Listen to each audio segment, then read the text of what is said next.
Okay, so why am I sharing this journey? The information that fasting and keto can cure type 2 diabetes is out there, but have you seen anyone do it? And as you start fasting, your body's going to use up some of the sugar. As you use up some of the sugar, you're going to lose weight, and that diabetes can actually go away. Do you know anyone personally that has fixed their diabetes? I just wanted to be that guy, you know? I went from not giving a damn about the sugars in my body. I didn't care that I was getting readings of 20. And then people around me really woke me up to the dangers of it, and I started to turn my life around. I started fasting, I started cutting out the carbs, and I started doing exercise and martial arts again. I'm taking judo, working on that blue belt. So if you've been watching and following, thank you. It really helps knowing that there are other people out there who want to see me win and do this. And yeah, I want to be the guy whose video you send to that family member who is just like me. And if they respond by saying they just can't, or that carbs are just too good and just too part of their routine to stop, please remind them that diabetes can lead to nerve damage, heart attacks, and the worst in my opinion is amputation. In this video, since I just got my A1C results, we're gonna check it out together and see if 2.5 months of fasting and keto can make any difference in my diabetes. Am I on the way to being cured? Were there unforeseen effects of cutting out carbs? Is what I'm doing dangerous? Let's find out.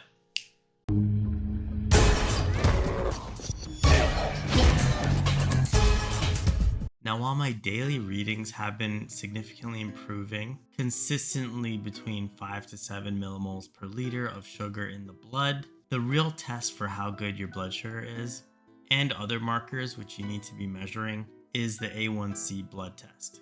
Okay, so what does it mean if you have bad A1C readings?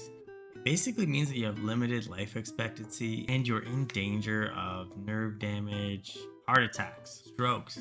My friend was just telling me about his aunt. She actually got the chance to see Jason Fung before he blew up. He told her to fast, he told her to cut out the carbs, but she basically loved food so much, she started to get strokes. It got so bad that she actually had to have her foot amputated. And if the doctor tells you that you need to get a foot amputated, you don't really have a choice in it. You could ride it out, but that usually means more damage is being caused to your body. All right, enough waffling. Let's get to the results. All right, so this is an A1C result. These days, you can get the result within 24 hours and access it yourself online. It's pretty awesome. Okay, so first, the glucose fasting. Mine was 6.1, which is a significant improvement from 20, guys. This is crazy. And because I'm right on the cusp of pre-diabetic, you might even say that I cured it if you were going just based on the glucose fasting numbers here. It says fasting glucose from 6.1 to 6.9 millimoles per liter indicates pre-diabetes. I'm at 6.1, so at this point, according to this, I'm pre-diabetic.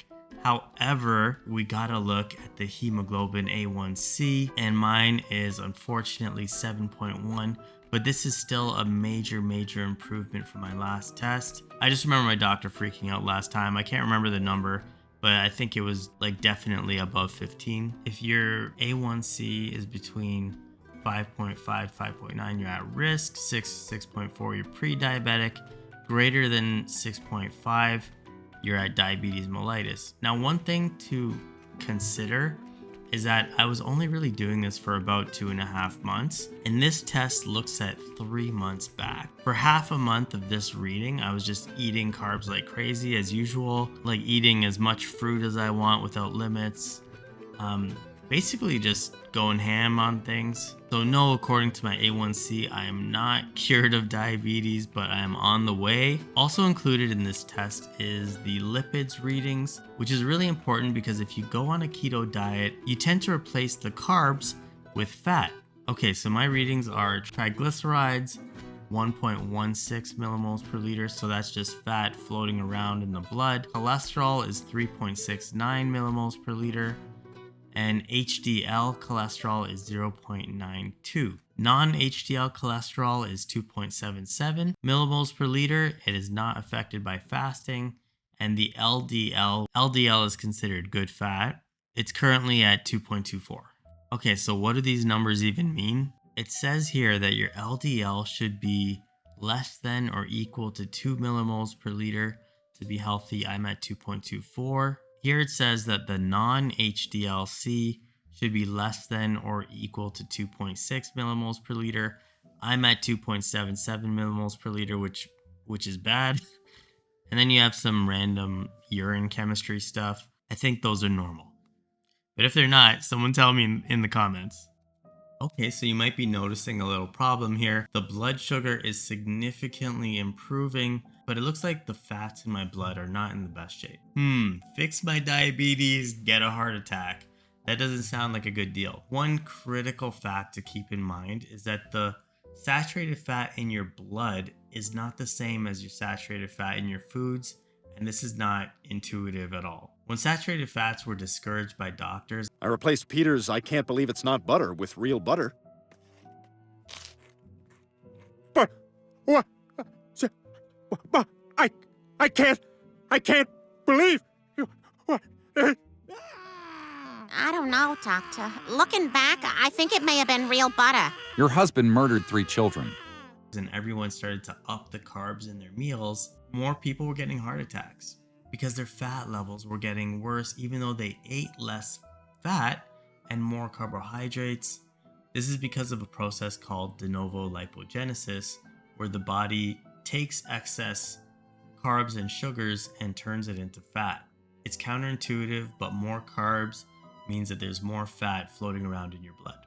Alright, so I'm not cured yet.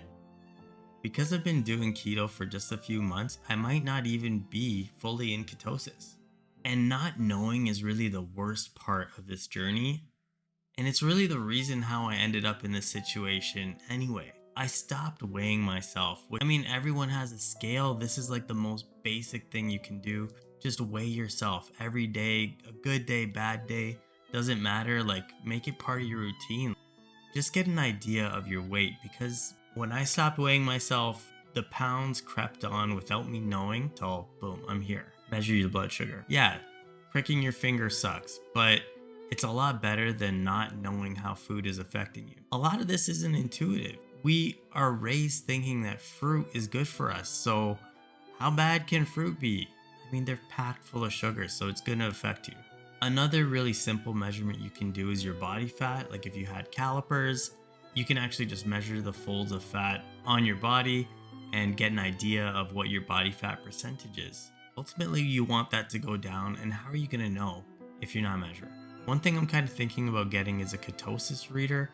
If you got high ketones, that means your body is officially burning fat for energy over sugar and carbs. It is the perfect scenario. So yeah, I'm sitting at about 171 pounds right now. My goal is 160, but we'll see how it goes. I kind of think 165 is going to be a good weight for me. Hopefully it's more muscle than fat. And yeah, the other thing I can say is to get involved in communities that are on the same mission. I'm really blessed in that my family is behind me 100%. I also have really great friends like Pierre and Ralph who are on me every day to exercise, to eat right, to do that keto, to do that fasting. Even if everyone around you loves carbs and doesn't care about your situation and will like eat chocolate in front of you or whatever, there are so many groups online. Hopefully some people in the comments here will be encouraging, but if you check out Reddit, there are so many groups that you can join. So yeah, don't forget, sugar, especially white refined sugar, is basically poison. If you got type 2 diabetes, you can totally reverse it before you lose a foot. And if anyone tells you that high fats are bad for you, just show them the research. I'm Sharif from Culture Toronto. Thank you for being on this journey with me, and I'll see you next time. Peace. Okay, and if you're trying to trim down, do yourself a favor and wear a belt. There's no scientific evidence that wearing a belt will help you lose fat, but it keeps you aware of your body. Stretchy pants, not a good idea.